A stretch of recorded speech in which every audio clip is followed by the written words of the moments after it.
जय माता की दोस्तों, आप सभी को छोटी सी भोलेनाथ की कहानी सुनाऊंगी। सुन के पूरी जाना, बहुत सुंदर है।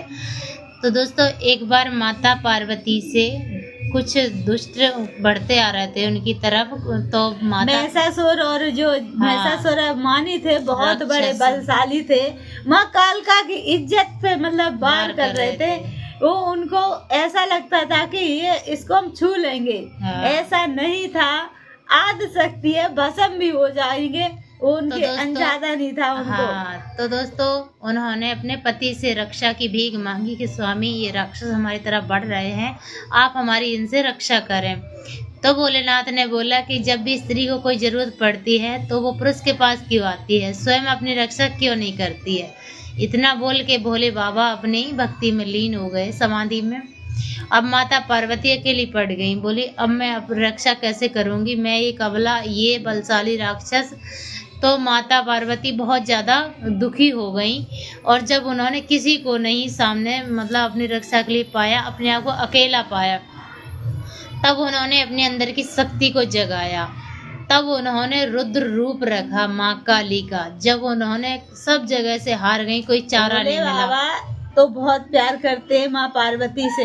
वो तो दुनिया को बताना चाहते थे कि स्त्री अबला नहीं है, स्त्री अबला नहीं है। माँ कालिका को अपनी भक्ति से, शक्ति से पहचान करवा रहे थे। इसके लिए भोलेनाथ ने ऐसा शब्द कह दिया था कि भोलेनाथ तो स्वयं इतना सम्मान करते हैं माँ पार्वती का। दुनिया को एक सीख दे रहे थे। हम स्त्रियों को एक सीख दे रहे थे, कमजोर नहीं है। स्त्री को कमजोर बनाने वाले पुरुष हैं। इज्जत पे बाहर आए ना, इज्जत पे कोई बार करे ना, तो वही काली भी बन सकती है। माँ कालिका ने सिखाया हमें कि स्त्री की अगर कोई इज्जत पे बार कर रहा है तो वो कालिका भी बन सकती है। अगर दुर्गा, पार्वती, सरस्वती, लक्ष्मी है तो उसके साथ साथ इज्जत पे कोई बार करता है तो माँ कालिका भी है।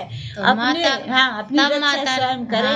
तब माता ने सिखाया कि एक स्त्री पर गलत निगाह डालने का अंजाम क्या होता है। तब उन्होंने सारे राक्षसों को मौत के घाट उतार दिया और हर एक नारी को एक सीख दी है कि अगर तुम्हारे पति तुम्हारा साथ छोड़ दे तो तुम कमजोर नहीं हो, अपने आप को बहुत कुछ कर सकती हो। अपने आप से तुम बहुत बलशाली हो। सिर्फ मानने से तुम कमजोर नहीं हो सकती हो। अपनी तो हर स्त्री को पहचानो। हर स्त्री को अपनी शक्ति पहचानने का एक हुनर दिया है कि आप बहुत कुछ कर सकती हो। तो हम अपनी माता से एक सीख लेंगे कि हम कमजोर नहीं है, हम बहुत कुछ कर सकते हैं। हम हर स्त्री के लिए बोलना चाहते हैं कि हर कोई आपके साथ हमेशा नहीं रह सकता है।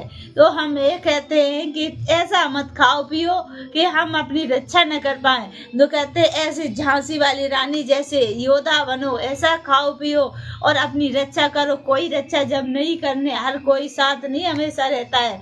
अपनी स्वयं की रक्षा करने के लिए भोलेनाथ चाहते तो वो रक्षा कर सकते थे, लेकिन उन्होंने नहीं की। तब माता रानी ने अपनी शक्ति को जगाया है। भोलेनाथ की अगर एक टेढ़ी निगाह भी हो जाए, सृष्टि पलट जाएगी। भोलेनाथ कोई साधारण नहीं है, पर वो तो हमें तुम्हें सिखाने के लिए सब करते लीलाएं।